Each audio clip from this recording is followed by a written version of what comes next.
ہماری مشکل یہی ہے کہ حوزہ علمیہ کو بہت زیادہ ہم لوگوں نے انڈر اسٹیمیٹ کر لیا ہے۔ ہم جتنا اپنے کو ایڈوانس سمجھتے ہیں،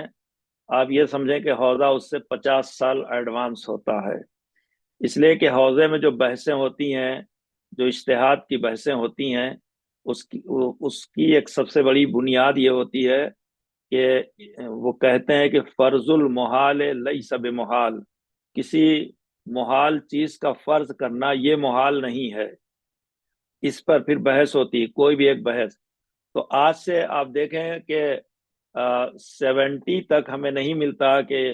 کچھ مسائل اس طرح کے جو آج آج نمایاں ہوئے ہیں، ہمیں 70 تک ایسی کوئی چیز نہیں ملتی۔ 60 کی ایک بحث ہے، اور تقریباً آیت اللہ کوئی رحمت اللہ علیہ تابا اور امام خمینی، ان لوگوں کی ایک بحث ہے۔ آپ ان کے تعلیقات جا کر دیکھیں گے اور حوزے کی بحثیں اٹھا کر دیکھیں گے تو ان لوگوں نے فرائض پر کچھ بحثیں کی ہیں۔ ایک تو یہ بحث تھی، یہ جو آج بہت کامن ہو گیا، ٹیسٹ ٹیوب بیبی، یہ اس وقت ان لوگوں نے اس کے سلسلے میں فتویٰ دے دیا تھا، بحث ہو گئی تھی۔ تو اس میں یہ تھا کہ ایک کا مادہ دوسرے کے مادے سے ملایا جائے اور اس طرح سے بچہ متولد ہوگا تو بچہ جائز ہوگا کہ ناجائز ہوگا، اور پھر اس کے بعد میراث کیسے تقسیم ہوگی۔ تو علماء نے اس وقت بحث کیا تھا، جبکہ اس کو ہم لوگوں نے سنا بھی نہیں تھا۔ اور پھر اس کے بعد اس وقت ان لوگوں نے اس پر گفتگو کیا تھا کہ اگر وہ آپس میں شوہر اور بیوی ہیں اور یہ مادہ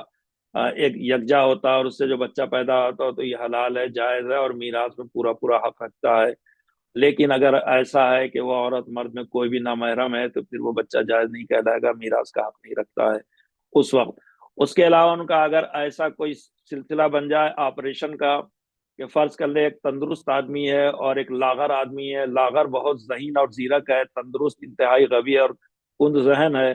ہم چاہتے ہیں کہ ذہین آدمی کو بچانے کے لیے اس کا سر جو ہے وہ کاٹ کے اس کے جسم پر رکھ دیں کہ جو تندرست اور توانا ہے، اور اس کا سر اس پر رکھ دیں۔ تو ایسی صورت میں سر کے اعتبار سے جسم کو مانا جائے گا یا جسم کے اعتبار سے سر کو مانا جائے گا؟ یہ ایک بحث ہے، طولانی بحث۔ اس کا نتیجہ یوں نکالا گیا کہ جسم کو جزو بدن کہتے ہیں، سر کو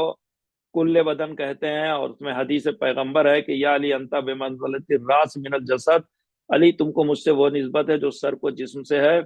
اور اس بنیاد پر ان لوگوں نے یہ